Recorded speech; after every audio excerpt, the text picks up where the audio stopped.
Hi, I'm Elodie. Before I tell you my story, please like and subscribe. I was born on the outskirts of Paris, and my early life was pretty uneventful until I turned 7, and my parents decided we were going on our first real vacation. That involved flying to the Maldives on the other side of the earth. I was super excited, but as soon as the plane took off, I started feeling very uneasy. The height made me feel dizzy. Then, halfway in our flight, we started having really bad turbulence, and that made me panic. Are we gonna crash? Don't be silly. The chances are really low. So you're saying there is a slight chance we might die? I cried hysterically for the remaining flight, and when we finally landed, I was shaking. Not even a week of fun at sea could make me forget, and when it was time to go back home, I refused to get on the plane again. I caused such a scene at the airport that my parents had no choice but to take a ship for the return trip, and it drained their credit cards. This is the last time we're going on vacation ever! Mom and Dad argued about money all the way home, and soon after, they separated. I was convinced it was my fault. No, honey, we were having problems for a while. And don't worry, we'll be okay. But seeing them divorce was heartbreaking.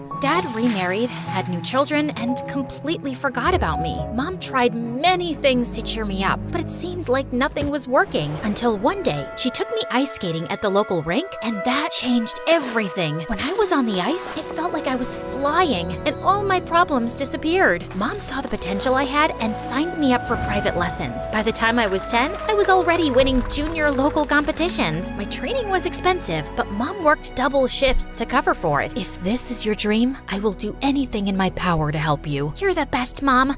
I'll make you proud. At school, I did well enough. My peers admired me, but unfortunately, I didn't have many close friends. Also, as time went by, I started noticing I wasn't like other girls my age. Like one time when I was 15, I was at a friend's house for a sleepover and we were watching the movie Titanic. During the final scene, all the other girls were crying, but I just couldn't get it. I snatched the remote and paused the movie. This is so stupid. Look, there's enough room on that door for Jack to climb too. Elodie, you're ruining the moment. This moment is already ruined. Who even likes such dumb movies? Needless to say, I was never invited for a movie night again. So maybe I wasn't that much of a romantic, or at all. Big deal. As I grew older, most of my peers started dating, breaking up, and crying over ice cream, while I was still waiting for my first crush to happen. I felt like I was being weird, and the only person in the world who got me was my best friend Louis. We got closer months ago. Mom is happy I'm not getting distracted by dating, but her sister and friends always ask why I don't have a boyfriend, as if there's something wrong with me. It's not something you can force, the same way I can't like girls. And even if you never fall in love with someone, who cares? You're amazing just the way you are. I know,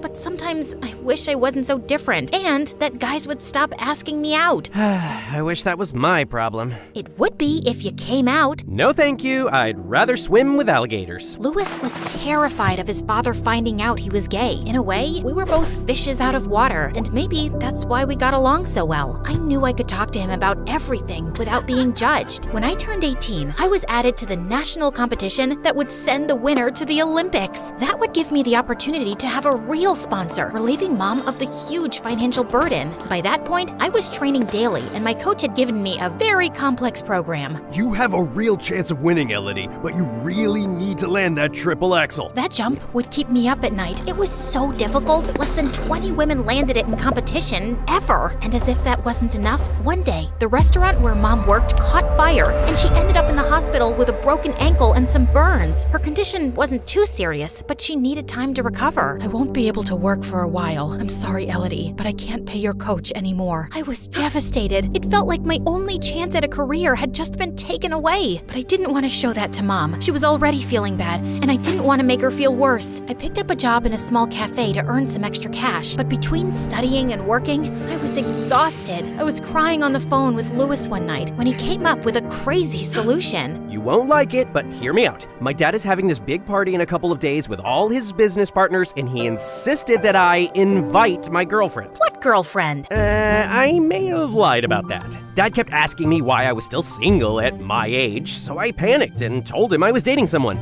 I know, it's wrong, but I never expected him to meet her. Anyway, you could pretend to be my girlfriend, and I'll ask him to sponsor you.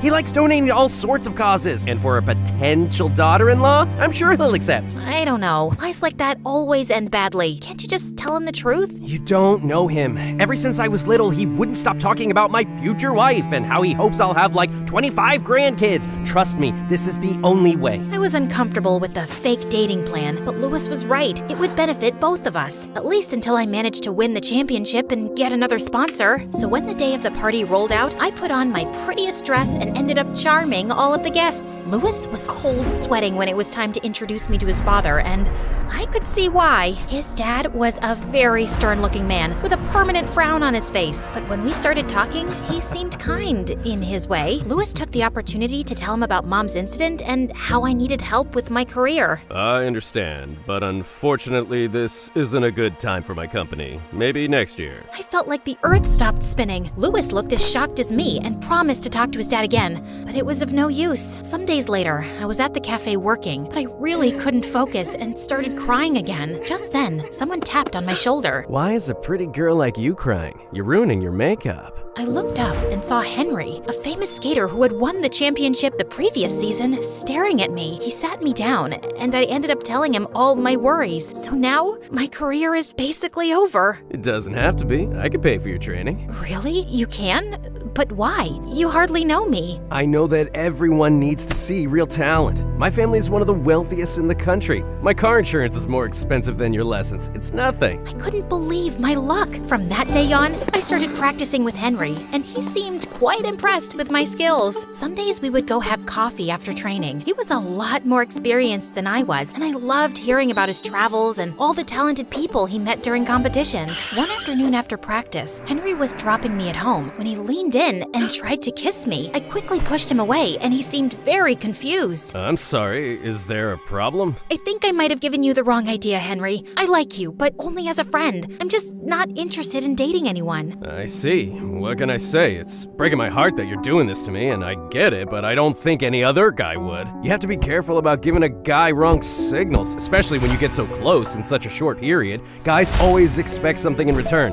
Anyway, I guess I'll leave now. Henry gave me a quick hug and left. I decided to keep my distance from Henry after that. I didn't want to hurt him anymore. Soon it was time for the competition, but the day before the competition, I was so stressed out I could barely stay still. So Louis asked me to go to the local fair with him to calm my nerves down. We went to all the booths trying our luck. I spent an embarrassing amount of money at the duck pond game, and Louis won at the miniature rifle range. The lady gave him a huge heart-shaped plushie, which he gave to me. A lucky charm for tomorrow. Sure. It has nothing to do with how bulky this is. We were having a good time, going on roller coasters and eating fries, but just then, I heard someone calling my name from the crowd. I turned around and saw Henry walking in our direction. So, he's the reason you broke up with me? Henry? No, you're misunderstanding. Louis is just a friend. Just like I was a friend to you? You know, if you liked someone else, you could have just said that. And what's even about this guy that made you reject me? Is it money? Careful, dude, you got yourself a gold digger. Don't you dare talk to her like that! Or what, you'll hit me? Henry took a step forward, his fist balled up, but I got in the way and pushed Henry aside. It's not worth it, Louis. He's just a crazy, possessive guy. Forget about him. Oh, wow. Crazy and possessive? This is how you say thank you for being a good friend and helping you? Something this idiot would never do? I wanted to argue more, but I decided against it and left with Louis. I couldn't believe Henry would turn on me like that. I thought he was my friend, but I couldn't waste too much sleep because of him. I had a competition to win. I set the alarm on my phone and went to sleep early so I got some rest. But the next morning, I woke up to Louis screaming in my face. Get up, Elodie, you're late! What? Oh my god, how did I not wake up? I checked my phone and the screen was glitching. It looks like my phone's broken. We don't have time for that. Hurry up or you'll miss the competition. I quickly got dressed and left with Louis, but the road was jam-packed with traffic. It was the weekend and the main carnival day. As if that wasn't enough, the main bridge was closed because of a small accident. This is the only way to cross the river. We're never gonna make it. What am I gonna do? I might have an idea. Louis got out of the car and we made our way back to the fair from the previous night. Okay, anytime now. Who? What? that. I looked where Lewis was pointing, and my heart dropped. Right over the fair, a couple of hot air balloons were already taking off, and others were waiting for customers on the ground. Oh, no.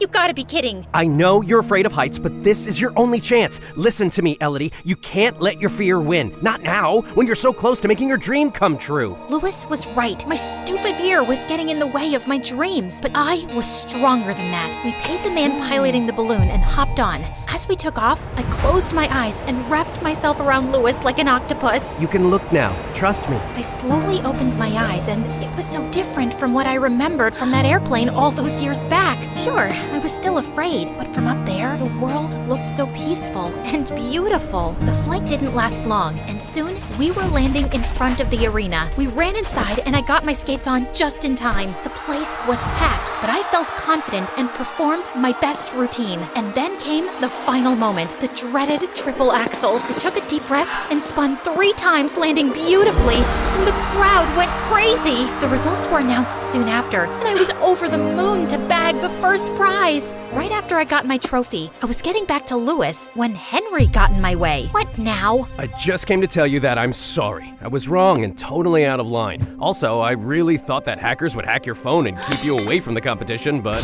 I guess talent always finds a way. You hacked my phone? That's why the alarm didn't go off and nobody could reach me? That's horrible, Henry. Why would you do that? Because I wanted to show you your place. But like I said, I was wrong, and I'd like to start a new friendship with you from scratch. Yeah, I don't think so. I can't trust you, and friendship is based on trust. Now, if you'll excuse me, my friend is waiting for me. I went backstage to Lewis and was kind of surprised to see his dad waiting for me. Congratulations, young lady. I'm proud my son has such a talented girlfriend. Actually, Dad, Lewis gathered himself for a moment and then told his dad the truth. I'm sorry for all the lies, but all this time I was afraid of disappointing you. You're right, I am disappointed, but with myself. I kept projecting my ideal life without even considering you'd want something different. Son, all I really care about is for you to be happy. And you, young lady, this was a big step in your life, and I have a surprise for you. Lewis and his dad took me home with them, where his dad had organized a party to welcome Mom after her discharge from the hospital. She couldn't be at the competition, so the party was our chance to celebrate together. Mom introduced herself and thanked him, and then they kept chatting, and it gave me a weird feeling. What's going on with our parents? They're so red. Are they sick? worse, they like each other. And yes, you guessed it. That's how I ended up with a stepfather and brother. I learned that you have to face your fear, or you'll be afraid for the rest of your life.